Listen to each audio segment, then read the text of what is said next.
자기 소개를 한번. 네, 저는 손승우입니다. 교회를 경험했는데 네. 어떤데 뭐.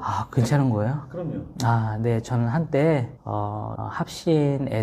합신노회에서 이단성으로 확인되어서 합신 총회에 올린다고 알려져 있는 두 곳 교회가 있는데 그 두 곳 교회를 전부 경험했습니다. 그 이단성 있는 교회에 최근에 이제 아니냐 이제 논의가 들어가고 조사가 들어가는데 어떤 것이 가장 문제가 됐을까요? 그 두 곳은 신앙생활 하는데.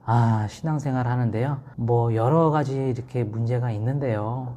가장 큰 문제는 그런 신사도 운동에 영향을 받은 교회였다는 것이 가장 큰 문제로 인식하고 있습니다. 그 데이비드 차 직통 계시를 이렇게 봤잖아요. 여러 번 구체적으로 이렇게 아, 봤는데 네, 직통 네. 계시에 대해서 어떻게 생각합니까? 직통 계시요. 우리가 흔히 직통 계시라고 하면 이제 하나님의 음성을 직접 들어서 이렇게 좀 신앙 생활을 이렇게 할 수 있는 이제 그런 부분에 대해서 이제 직통 계시, 하나님과 직접 소통한다는 거죠. 구약에 보니까 선지자들도 사실은 하나님의 예언을 듣고 계시를 듣고 이렇게 말씀을 받고 전하잖아요. 네. 직통 계시가 있을 수 있지만 너무 빈번하게 너무 자주 자기의 이기적인 뜻에 맞춰서 계시가 이루어진다는 건 사실 있을 수 없는 일이잖아요. 그렇죠? 그렇습니다. 네, 여러 번 이렇게 있게 되는데 네. 그런 직통 계시 뭐가 문제가 될까요?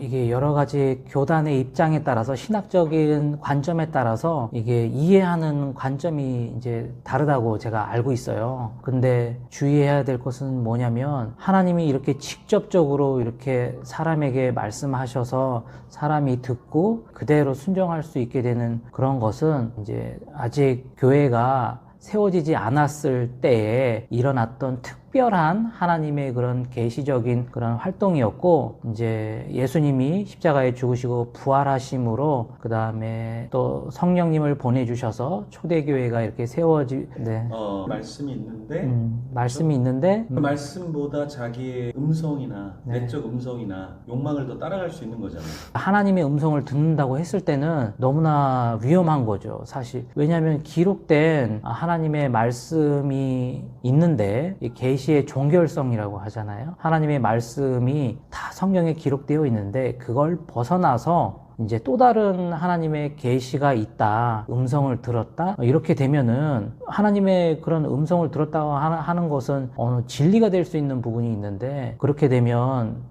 다른 진리들이 많이 생겨나기 때문에 성경이 왜곡될 수 있다. 끊으면 네, 되고 네. 그 이슬람의 모하메드도 네. 계시를 받아서 자기의 아내가 아닌 여인을 마구 취하잖아요. 네. 그렇죠? 그리고 몰몬교 조셉 스미스도 산에 올라가서 파봐라 해서 몰몬경을 얻으면서 그걸 갖고 새로운 종파를 만든. 직통 계시라고 하는 것은 굉장히 주관적인 이야기인 거죠. 내가 하나님께 정말 음성을 받았는지, 근데 그게 어디로부터 왔는지, 진짜 하나님께 왔는지 사람은 분간할 수 없다는 거죠. 그게 하나님께로부터 왔다라고 믿게 되는 순간 이제 하나님이 그 사람에 대한 삶의 전반적인 그 음성을 준다고 믿게 되는 순간 아주 큰 왜곡된 그런 신앙생활을 할 수 있게 되는 거죠.